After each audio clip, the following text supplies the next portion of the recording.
Can I credit you to the reason drifting is here in the United States? Definitely the scaling up of drifting and where it is today. In 2003, we had a small marketing company. We brought D1GP to the US. At that time, they were probably in their second or probably their third season. How did you go from co-founder of Formula D to now the general manager of PRI? We created something from nothing.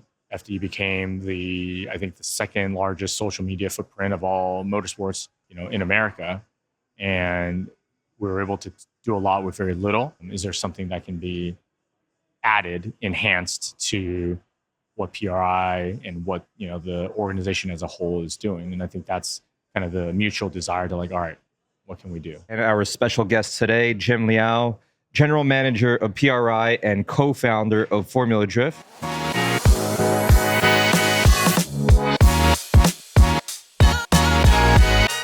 Eat Sleep Race podcast live from the PRI trade show here in Indianapolis. My co-host and partner, Frankie Five, and our special guest today, Jim Liaw, general manager of PRI and co-founder of Formula Drift. Thank you for taking the time. What's happening? Yeah, thanks, Jim. Good, thanks for joining us. We know you're a busy guy here. It's been a busy 3 days. It's all right. This is your second time around, or this is my third show as general manager. Okay, so we'll go a little bit backwards here. I mentioned co-founder of Formula Drift. Can I credit you to the reason drifting is here in the United States? Maybe not. I wouldn't take the credit to have drifting here in the US, but definitely the scaling up of drifting and where it is today. Not myself, but definitely a great team of people that put it together. And like anything, right? Like a sport, it's a participant. So without the drivers, whether they were past and current drivers, without their participation, obviously the sport wouldn't be where it is. With my knowledge and history of the past of when Formula D started over 20 years ago, prior to Formula D, you brought D1GP over to the United States, and D1GP was the drifting sanctioning body in Japan. Yeah, it's a lot of it's like just, I guess, good fortune or just things happen to work out for itself. Yes. So in 2003, we had a small marketing company. We brought D1GP to the US. At that time, they were probably in their second or probably their third season. They wanted to do an exhibition event here in the US. We were able to bring them here. What track did that go to? That was at Irwindale. And I give them credit. It was they that spotted, a short course oval that said, hey, we can do something here, run the banks, do some infield. And we want to run this exhibition competition in the U.S. and it'd be great publicity. It's PR stunt, whatever it is, and we got the green light to host it. And for a year, right now you think like drifting is almost kind of hand in hand with like JDM or import car performance, car culture. But even at that time, within the import car world, like nobody knew what drifting was. So we had to educate and promote and talk about drifting. And then finally we got put on the event. It was a success. It was a great event. How did that fall onto your plate? Like how did Jim and D1 tie together?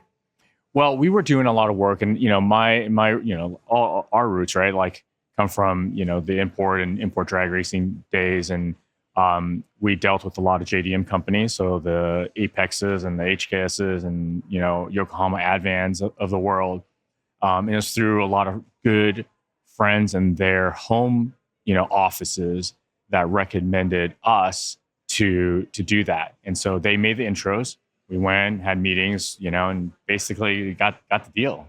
So and he had actually IDRC back in the day. You guys were able to bring out Tarzan with that center drive Integra that was at Maple Grove and early 2000s. And the R30 and the R33. Right. But that center drive Integra was pretty awesome. I've been, like I said, I've been fortunate. I learned a lot along the way. Even back to that, like my first internship was with a publishing company. They printed a lot of magazines, including sport compact car and European car, and that was where I kind of cut my teeth and got thrown into the industry. A tribute to just a lot of great support, like Greg Gill that runs SRO, the GT America series. He was the VP of sales that gave me that internship. He's here at the show today and still supporting and contributing to the industry. So those are awesome things. But yes, leading to like IDRC, we're trying to do different things with import drag racing and take teams coastal and west to east and trying to go to different tracks and trying to bring in international drivers as well, and brands like Apex. Yeah, those are very familiar OG Japanese shows our manufacturers. age too, because me and my brother were at that event at Maple Grove, and we have printed 35 millimeter printed photos of the cars No and us iPhones standing back with then. Tarzan. Yeah, that was wild. And then also, you, in specific to IDRC, you did that team challenge. It didn't really last that much, but we actually raced in that. So we saw it in a Turbo magazine, or remember back in the day, some sort of oh, there's a team challenge. We got to do this. Yeah. And when you guys came to ACCO IDRC, you guys had the team challenge, and there was only 2 teams that showed up. It was us and another team. And they all had Honda Accords, and then we brought our Civics and Supras. We're like, okay, this is not going to go well. Smoked them, needless to say. Yeah. So we're backdating ourselves, because IDRC days, the heydays of the import scene, the way that we learned about the culture was through magazines. Internet websites weren't even in existence yet. Going back to those heydays, you mentioned you had your internship starting in media. Can you bring us through your career from there up until Formula D? Sure. Always loved cars. Didn't know if there was a career and didn't know anything about marketing. Got the internship, and I was literally like flipping ads, tracking them. Oh, who's advertising with us? Who's not advertising with us? That's literally my work. And at that company was printing something like two dozen magazines. So it just all day I'm just flipping through everything from Chevy Performance and Popular Hot Rodding and Hot Bike Magazine, and those are all in that company. And that's like you start there, right? Like you're just learning. And when they offered when I graduated college and said, hey, you want to come do ad sales? Like, yeah, let's do it, right? You're kind of dialing for dollars, and you got to get out there. And so I'm the most junior guy. It's like, oh, if there's a car show, you should go see if you can collect cards. Hey, there's a drag race, go collect cards. And as a part of that, again, kind of like, man, like you kind of open yourself up to opportunity. Like, oh, well, if they didn't do that, made me do that, I wouldn't have gone to all these places. And like see how dynamic events were, and learn about or be curious about how they put those on, and obviously meet more people. And so fortunate, right? Like, you guys talk about like throughout the years, like there's people that have been, you land and connect in different places, and like, people that promoted car shows are now in industry. Like it's really cool. And so, a good reason not to burn bridges in this industry. Oh, absolutely. The such a small world. Yeah. And even in motorsports community with dozen plus genres of racing, there's crossover. And it is a lot smaller than people expect it to be. And you see a trade show like this, and there's tens of thousands of people. Like it's small. So yeah, no, you don't burn your bridges. Be a productive and positive person. And so yeah, so we, I went from magazines, and then I went to work for IDRC, and we were doing drag racing, and that was really cool. I didn't really see the operations of like a racing side of What the was business. your position at IDRC? I did sponsorship sales. Okay. So I was kind of doing the same thing I was doing at the magazine, but really learning from the team. From hey, how do you write a rule book? How do you enforce a rule book? How do you promote people to come buy tickets? How do you whatever, like all the different drama that happens. You got involved in every aspect of the business, and I learned every aspect of it. I had contributed or like had to help, right? Like it's a small group of people, so you got to do a little bit of everything. So that I learned a lot, and from there, I thought I wanted to learn more. So at that time, Hot and Poor Nights was peaking. So I jumped to Hot and Poor Nights. I wanted to learn how they sold sponsorship, how they marketed, because their events seemed bigger. They seemed to be able to get the some of the bigger brands and non-endemic brands to support an import event. How does that happen? And so I left and went there, worked for them for a little bit. One cool project we did was we were working with Mazda when part of the reason why they thought it'd be cool to have me come over was they wanted to do more connection to the motorsport world. How do we bring elements of racing to Hot and Poor Nights, or how do we bring Hot and Poor Nights to parts of racing? And we did that. And then after that, myself and Ryan Sage, that's where we met. We met at Hot and Poor Nights, and we felt that a lot of the companies that come into an industry, and be it imports or whatever, dirt track racing or drag racing, whatever it is, there's always new companies that want to come in. But I think the industry or the organizers have to do a good job or do a better job to embrace them, to help them, because you don't want to lose sponsors, you don't want to lose people. It shouldn't be a money grab. It shouldn't be. It should always be about like a foundation relationship establishment, because that comes later. So no, you don't want to lose one sponsor because I think I'm going to gain two sponsors, or that, then that's okay. It's okay that one goes away because I'm gaining two. No, it's actually, it should not be okay that you're losing anybody. And we thought that, well, maybe there's some things that we can do to help offer marketing service or just some logistical service for brands that are looking to get into this space and provide service for them. And that was Substream Global Marketing. That was our agency. That was you and Ryan Sage. That was me and Ryan. And correct me if I'm wrong, Ryan Sage's role with Hot and Poor Nights, was that? He was in marketing. Okay. So he managed a lot of the local and street teams. So had a good pulse on like grassroots marketing and good pulse on, okay, these are the people to work with in this region. These are the people to work with in this region.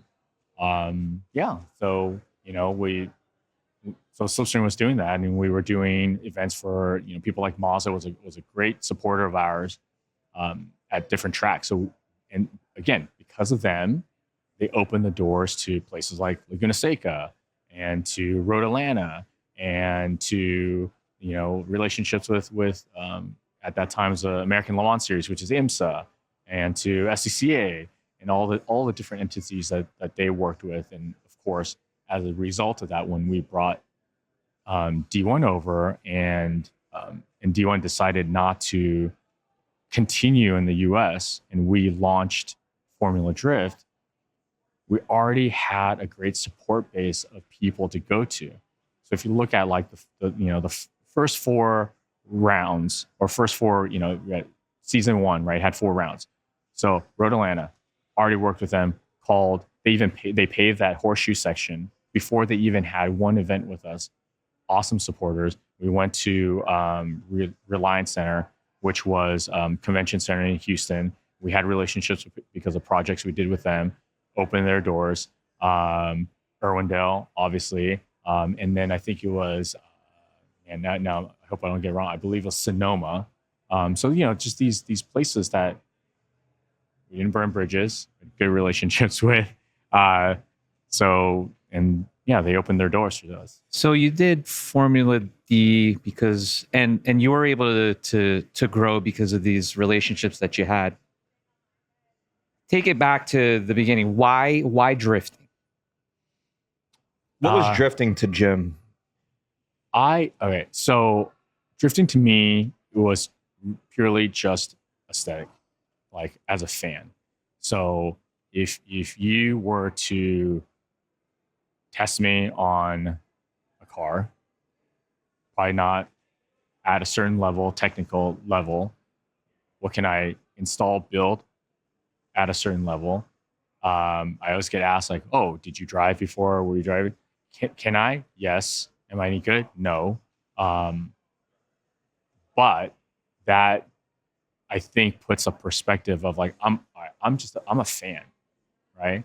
I'm a like maybe a whatever entry level, mid level enthusiast, but I'm a fan, and I took all that on with like from a lens of a fan. So when you say drifting, it's like, yeah, I get it. When you watch it, like, oh my gosh, it's like visually exciting. It's great. So how do we Package it. How do we package it? How do we make it like easy to digest for somebody that's buying a ticket or whatever coming in to watch, and always take it from a fan perspective. Here's a good question with the name Formula Drift. I love the name, love the logo. Who came up with the name and logo? So I think I came up with the name. I'm a Formula One fan, obviously, and we were young and naive, and it's like, yeah. Well, you look, the commonality of this sport is it's drifting, so we called it Formula Drift, and it was like easy initial FD or like NFL or NBA, like that's easy to digest as well. And we had a designer friend, and he's the one that designed the original logo. Have you ever heard from anyone at Formula One like, hey, too similar to our name?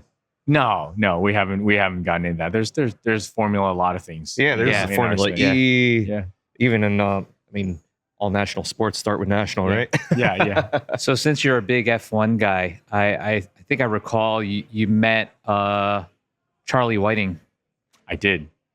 Here. Yeah. So tell us about that. Were you able to talk to him, or was that? I did. I was able to talk to him.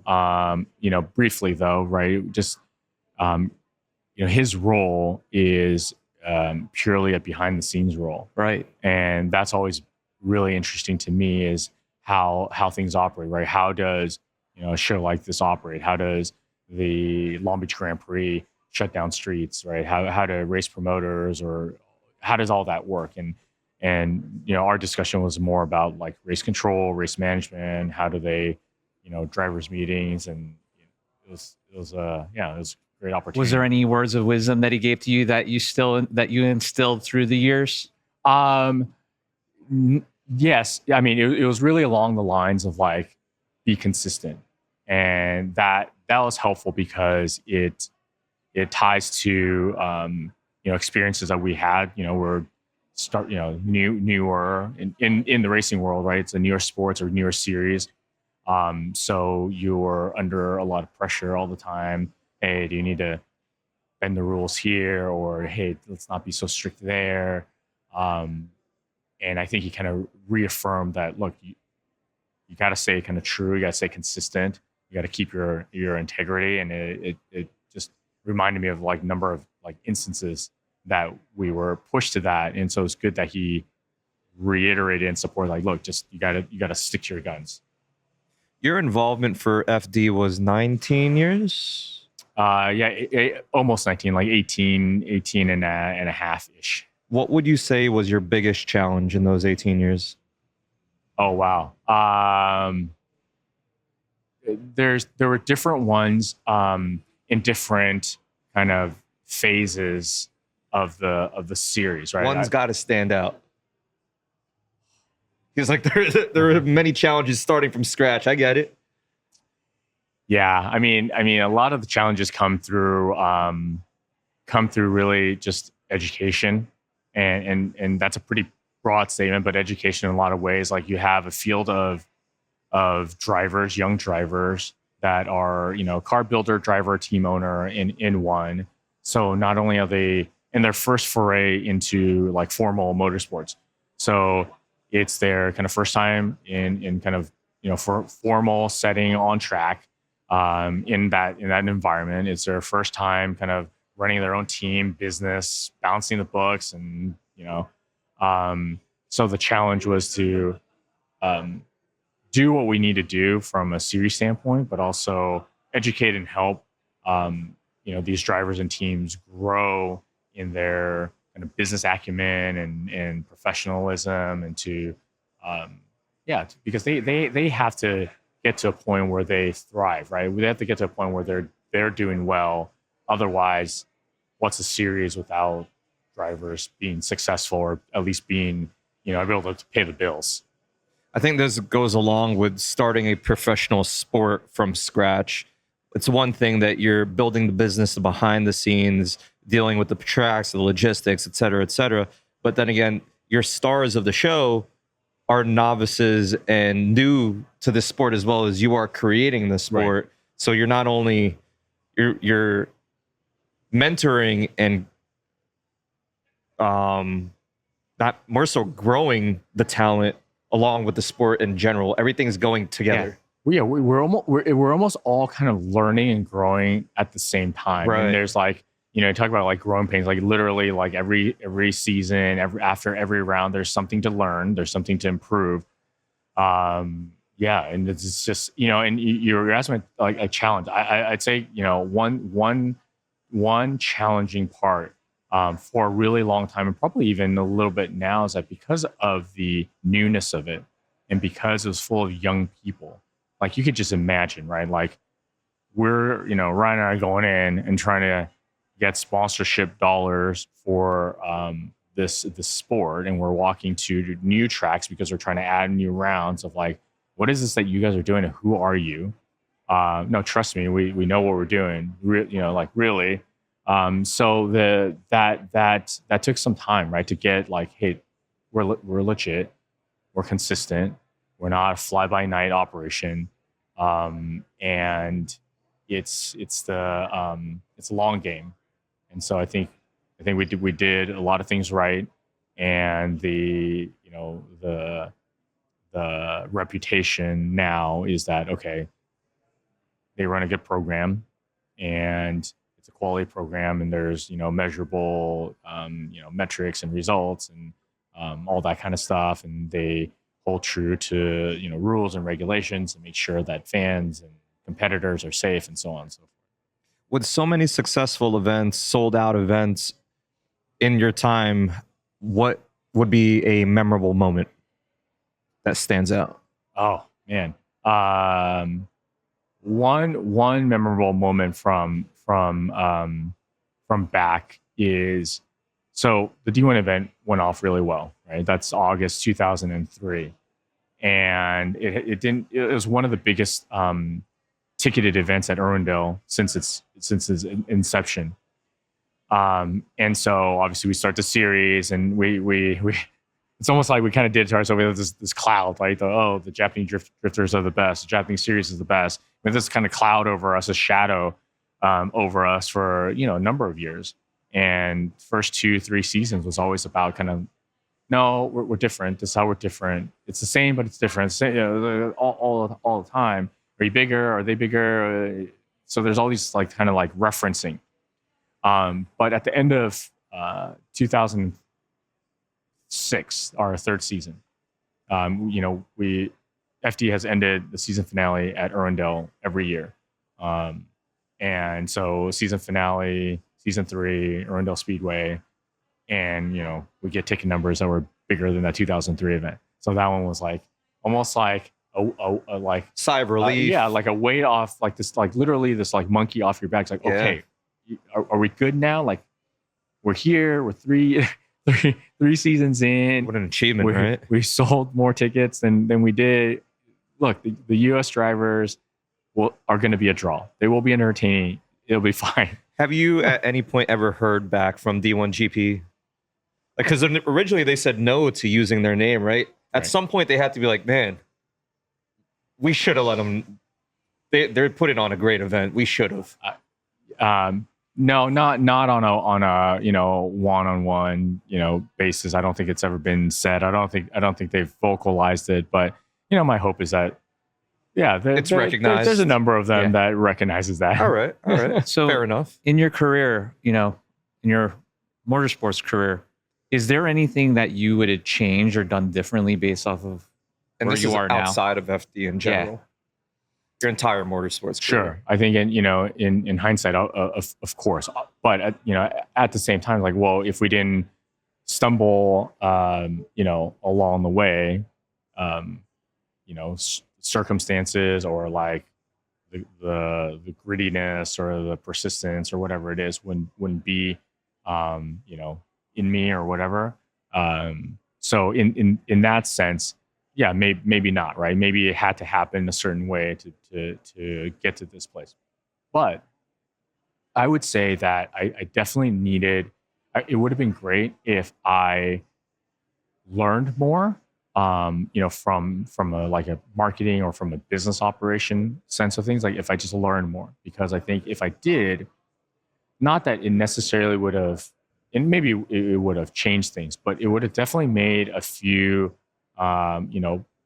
operational points in our life a little bit easier.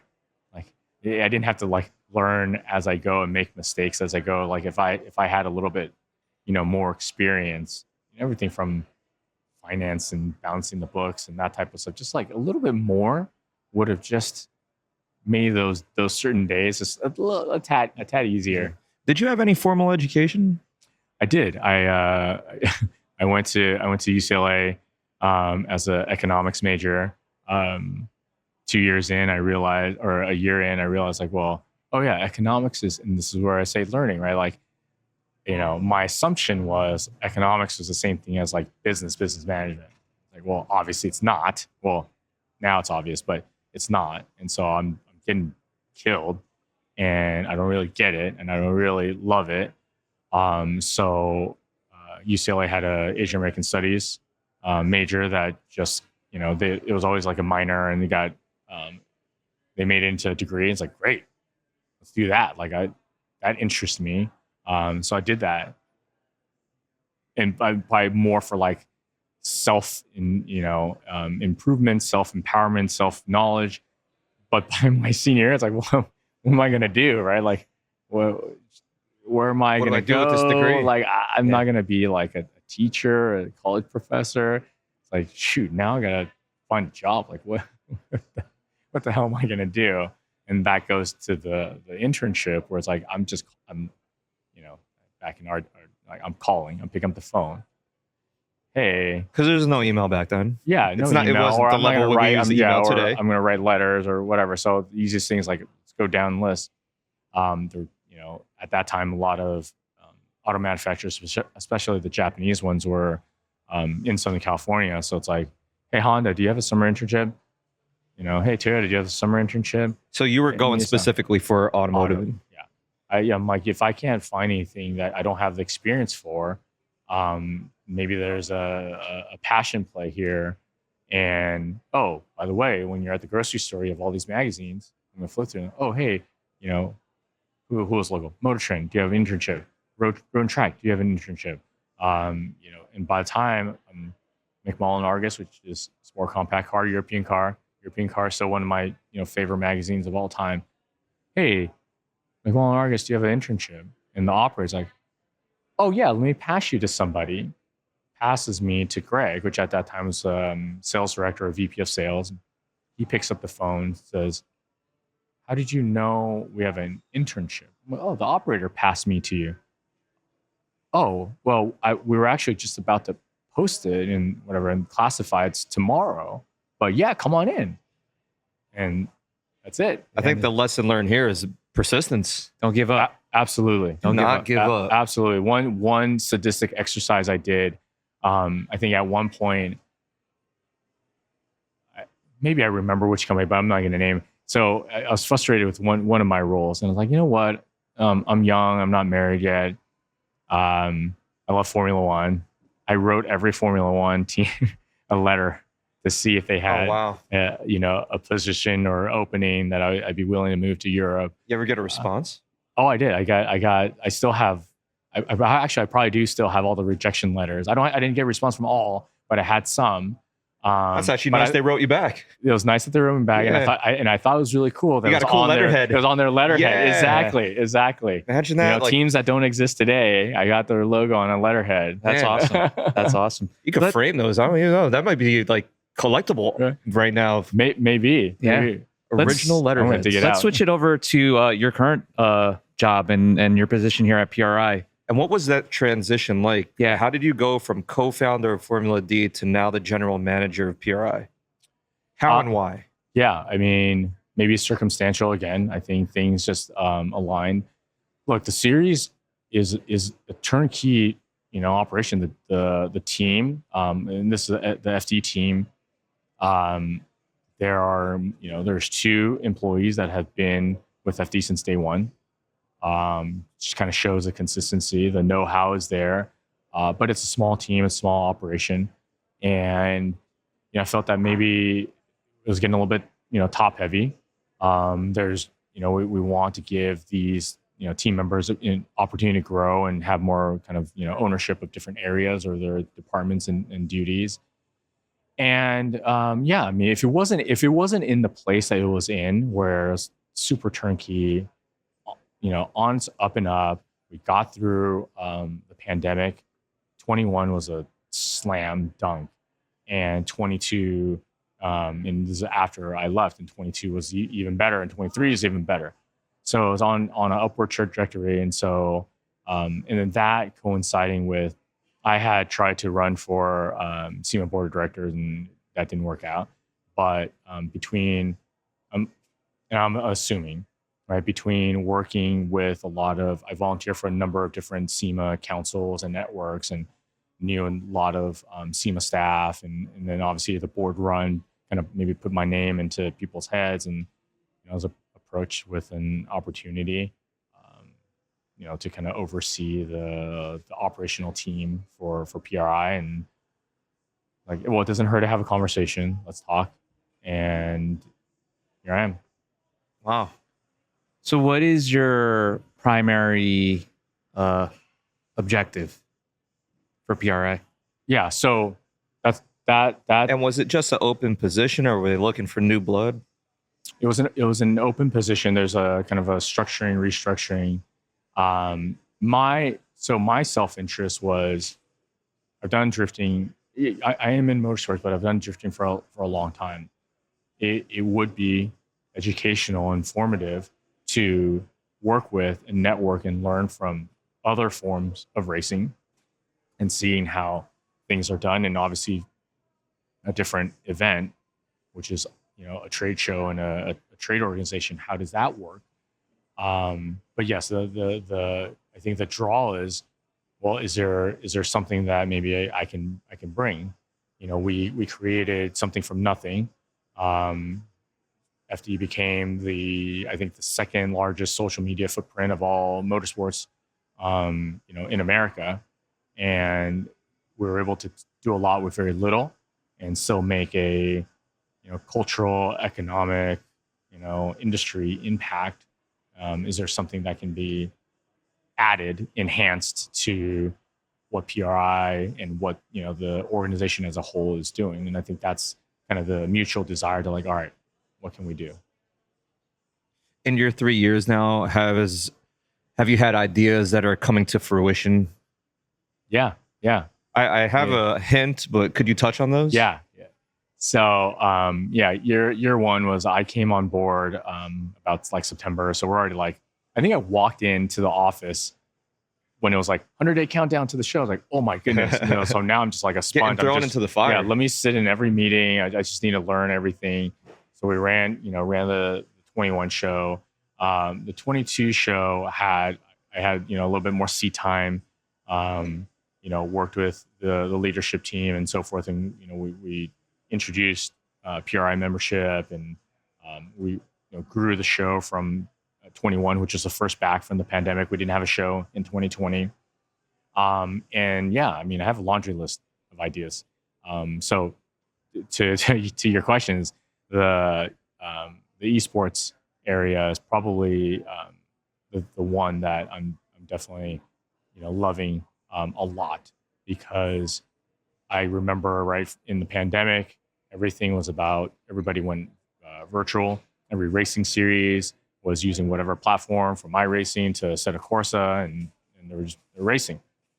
And coming out of the pandemic, it was almost like, it didn't take a dip, but it's like, wait, do we not forget how valuable that was?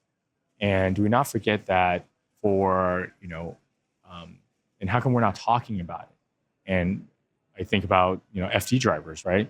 Again, budget range is very different than, say, NHRA team or, whatever.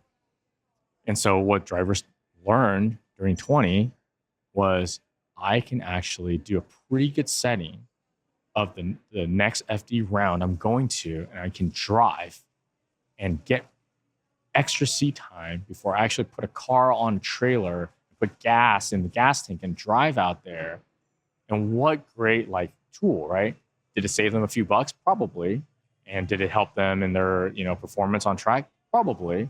So what a great like learning tool. And I'm sure a lot of other racing series, did our drivers do that? And we as PRI, as the all things racing, really needed to showcase that, or at least start welcoming and bringing that element in. You can go to down next to our Indianapolis office is Delara, and you're a tier 1 driver that you want testing. You can get in now. That's a real simulator. Now you're like fighter pilot training, and fighter pilots train in simulators. So why wouldn't we talk about it? And so I'm really happy that all the various companies and partners came, and it's a really lively, robust area. People love it there. It's really sticky. People stayed. It's not just a walkthrough. They're staying. So yeah, really happy about that. I was fortunate enough to walk through that area. Did you walk through that, friend? I haven't checked it out. I want to check. You got to get there before the show ends today, because great job. I haven't played a simulator myself, but I was able to sit down in one for my first time, and man, it's a very cool experience, especially the ones. Part of my verbiage on this, because I'm not an experienced sim driver, the ones that move around when you're driving, those things are crazy. Yeah. But then again, these simulators, for those who have researched them, they're not cheap either, because the ones that they have here are top of the line. The way that some of the vendors were explaining it to me, like these are actually the same simulators that professional drivers, professional NASCAR drivers, etc. These are the setups that they're using. Yeah. And to see, you actually had a competition, large, big screen. How many units was that? 16. 16 units. 16 units, and it was. We're watching what the racers are doing. That was pretty cool. That is really cool, and you're right. Like some of the real serious stuff down there is like they're giving you full multi-axis movement, and the response on the wheel is like no other. It'll snap your wrist if you're not. It will if you hang on and you're crashing into a wall. You'll get hurt. And you had a little bit of everything. They had the equipment vendors. Like they were like, oh, feel free to touch the steering wheel as it hold the shifter. Like this is the real deal, right? Like I totally get this now, and now learning after speaking to so many people talking about, have you been down there? Most of the professional teams invest heavily into this equipment, which is why. No, you're right. There's no reason that it shouldn't be here. Right. If not, could have been here even sooner. But now it is here, and it seems like maybe even next year it's something that might even possibly be growing more. We hope so. We hope so. I think that's part of these kind of experiments is planting the seed and learning and seeing the response. And if the response is positive, except there's a list of improvement notes. Hey, we've got to win, and now let's look at how to make it better. One of the cool things about PRI trade shows in general, you have people from all walks of life. And for anyone in the industry, you recognize the influencers. Were there any gaming influencers here? Like, I'm not aware of any, but that seems like something in the future. Like, I know there's in the gaming industry, famous teams, famous players. Is that something that was already here? I mean, I'd have to admit, that is not a world that I'm very savvy in. And like that's why I say, luckily we have great partners. We're not pretending like we know what we're doing, but we need the right people to partner with, like this. Like we're not podcasters. We don't have any experience. And do we want to have a PRI podcast show? Probably, but why not work with the established kind of partners in the industry and make space for was this your idea too? Partly, I wouldn't take full credit for this, but yeah, this is fun, right? Because this is another element that wasn't in the show several years ago. It wasn't, and it's one of the things that my intent is, people have this kind of stereotype of like, oh my gosh, I'm going to Indianapolis in December and I'm going to be like, an icicle, and oh my gosh, it's going to be covered in snow and all. It's not. That's first. It's actually, this is a mild This is PRI. quite a mild. We're yeah, in t-shirts last Where we're night. at. Yeah, we were at dinner in t-shirts. We're like, it's 60 degrees out. yeah. It's quite comfortable. I've walked outside multiple times. But really but it is winter here, right? So the weather does, fluctuate. It kind of brings a drag to you. Like, Yeah. I'm gonna go there and there's not a lot like what outside area can we do, like whatever drifting demos. We're limited on some logistical challenges. Yeah. So how do we bring? I mean, racing is dynamic, right? So how do we bring dynamic elements into the show that still connects to those that are at the show? Go karting is one. Sim racing. I'm happy that there's probably a ton of people that have never seen it live in person, stayed and stuck around and watched as these guys drove. Here, we could have been in a closed door room, but we made it, kind of open, clear acrylic so that attendees can come by, they can hear what we're talking about. It just makes it more lively and more entertaining. Very cool. I know we're still in PRI 2023, but do you have any new plans for 2024 already cooking that you could disclose? Aside from being back, well, we have a long-term relationship with the city. We'll be back for a number of years, and there's a lot of new things being developed. There's a new hotel that's going across the street. Heard about that. The Hilton Signia? Signia, yeah. In about 3 years' time, we'll add about 800 more rooms. So 800 more rooms that are connected directly. So those that don't want to go outside, you can walk within, all the sky bridges and get to the convention That's something center. for anyone who's never been to Indianapolis before, and why this convention center is so unique.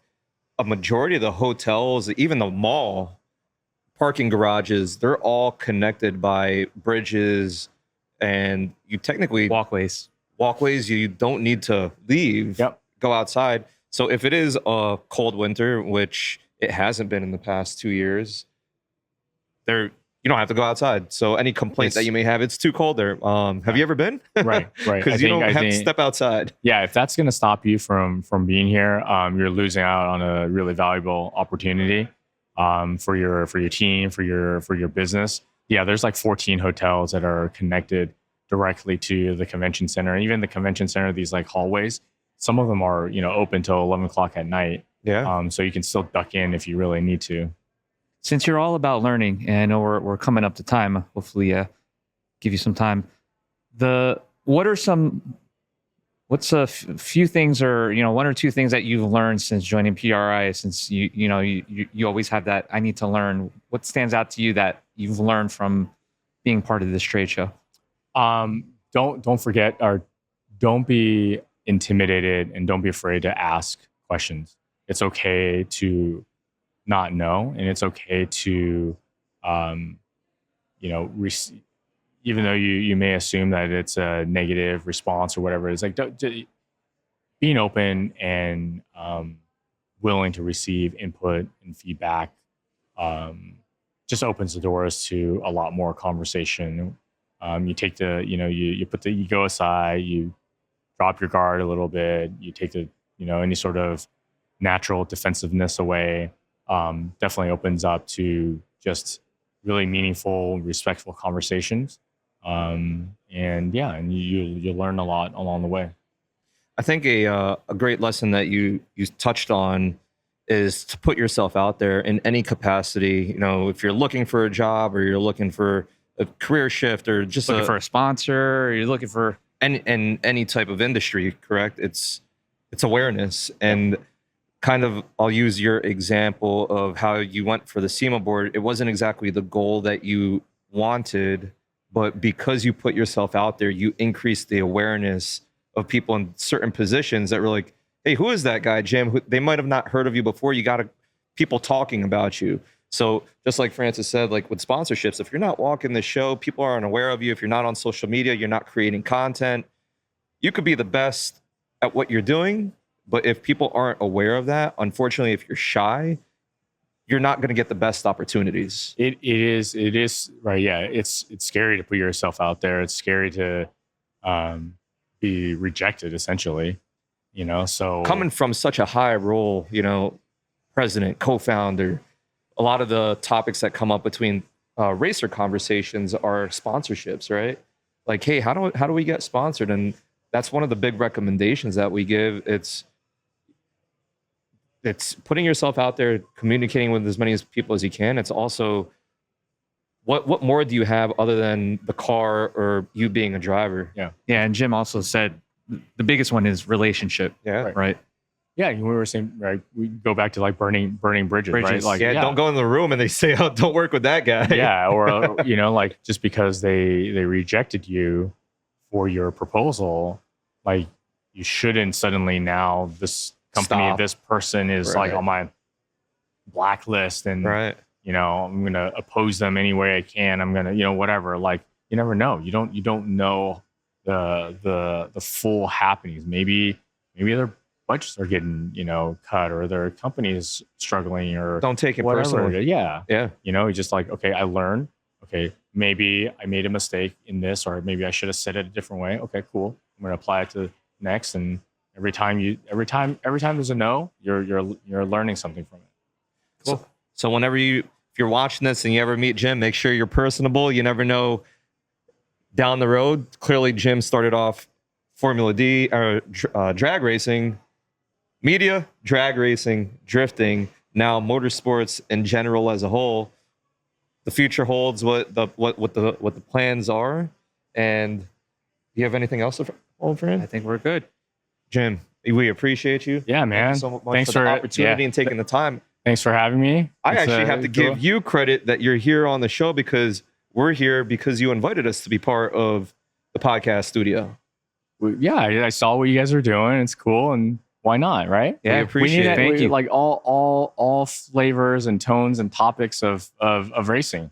Yeah, I was looking through the list of different podcasts that were on here. We actually met a few, and because of that relationship, like, hey, saw you were on the podcast. I was, oh yeah, I saw your name as well, and they were starting those different conversations. So another great way to network here at PRI. Yeah, the whole point of coming out here. If you're coming out here, don't come out here and just look down and be shy. You got to come around, shake hands, introduce yourself, make yourself aware to people. Yeah. Jim, again, thank you for the opportunity. If anyone wants to follow you on your social media, do you have any handles to? Simple enough, just Jim Liaw on Instagram. At Brian ESR. Frankie5 ESR. And if you like this episode, make sure you like, comment, and subscribe, and we'll see you on the next episode.